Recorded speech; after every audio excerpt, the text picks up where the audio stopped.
Paslon nomor urut 2 yang kami hormati, angka kematian ibu melahirkan di Sintang menempati urutan pertama se-Kalimantan Barat.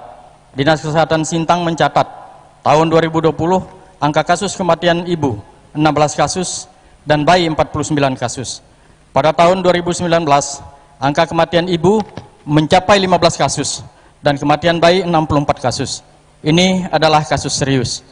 Ada banyak faktor penyebab tingginya angka kematian ibu dan bayi di Sintang, diantaranya jalan rusak, pelayanan kesehatan buruk, dan kurang berperannya ketua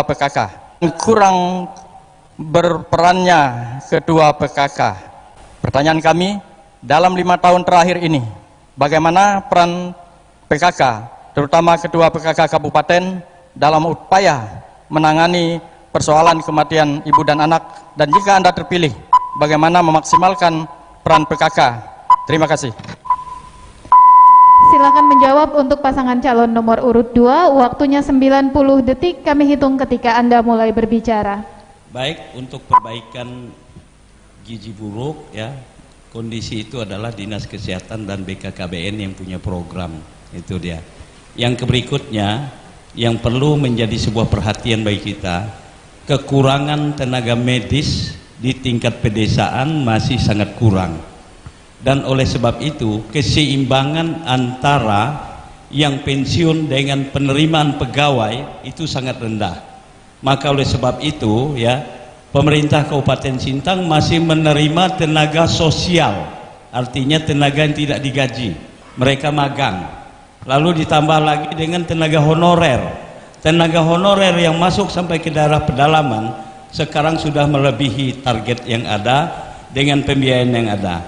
Nah, untuk kita meningkatkan persoalan ini karena keterbatasan pembiayaan sebagaimana yang dikatakan oleh pasangan nomor urut 1 ya, kita perlu untuk meningkatkan kualitas pelayanan di bidang kesehatan dengan menambah jumlah tenaga medis yang ada. Ketika kekurangan pembiayaan yang tidak pernah terpikirkan oleh daerah adalah bagaimana mencari keuangan yang cukup untuk daerah dengan membangun BUMD baru, sehingga Sintang boleh mendapatkan income pendapatan yang besar, mampu melayani secara lebih baik, dan semua masalah akan teratasi dengan baik. Terima kasih pasangan calon nomor urut 2. Pasangan calon nomor urut 3, 60 detik waktunya untuk menanggapi, kami hitung ketika Anda mulai berbicara. Terima kasih atas penjelasannya. Saya juga akan menambahkan, khususnya dalam kekurangan tenaga medis di desa memang sangat kita rasakan. Namun demikian, kita juga harus menambah pembangunan fasilitas seperti rumah dinas bidan, rumah dinas perawat yang bertugas di desa, supaya mereka betah di desa. Karena pada saat ini kita melihat bahwa minim sekali fasilitas-fasilitas yang ada di desa, sehingga alasan para petugas kita yang di desa sering pulang ke kota karena tidak ada fasilitas penginapan di sana. Terima kasih. Pasangan calon nomor urut 2, silakan 60 detik lagi untuk menanggapi, Pak.